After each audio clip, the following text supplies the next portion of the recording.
جی، سلسلے کا مقصد یہ ہے کہ انسان اللہ کی رضا کے لیے کام کرے اور اپنے نفس کی اصلاح کرے اور اللہ تعالیٰ سے اپنا رابطہ قائم رکھنا اور کرنا ہی سلسلے کا ہمارا مقصد ہے۔ ہمارا بہت سے سلاسل مشہور ہیں، جیسے نقشبندیہ ہے، چشتیہ ہے، قادریہ ہے، سہروردیہ ہے، اویسیہ ہے۔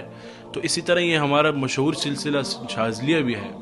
اس سلسلے کی نسبت جو ہے شیخ المشائخ حضرت اقدس سید ابو الحسن شاذلی رحمۃ اللہ علیہ کی طرف ہے، کیونکہ سلسلہ ان کی طرف سے آج کل جو پاکستان میں سلسلہ چلا رہے ہیں بلکہ پوری دنیا میں چلا رہے ہیں ہمارے شیخ و مرشد حضرت اقدس ولی کامل پیر سید نور زمان شاہ نقشبندی ہاشمی شاذلی چشتی قادری صاحب۔ سلسلے کا مقصد یہ ہے کہ بندہ اللہ کی رضا سے کام لے، اخلاق ان کے اچھے ہوں اور آپس میں پیار محبت پیدا ہو، اپنے نفس کی اصلاح ہو۔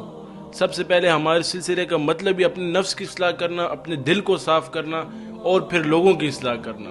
مجھے تو سب سے پہلے یہ فائدہ ہوا ہے جب میرا رابطہ نسبت اپنے شیخ سے ہوئی، تو مجھے سب سے پہلے ایک فائدہ ہوا ہے، جو میری بیماریاں تھیں روحانی وہ ختم ہوئی ہیں۔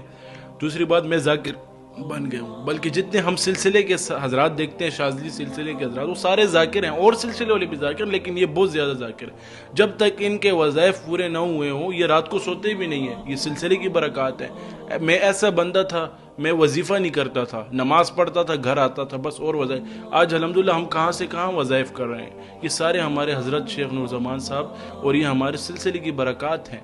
میں لوگوں کو یہ پیغام دینا چاہتا ہوں کہ اپنے اخلاق پیار محبت سے رہیں، اخلاق درست کر لیں اور اتفاق قائم رکھیں اور کسی کے پیچھے برا نہ بولیں اور سلسلہ شاذلیہ سے وابستگی اختیار کریں، نقشبندیہ شاذلیہ سے۔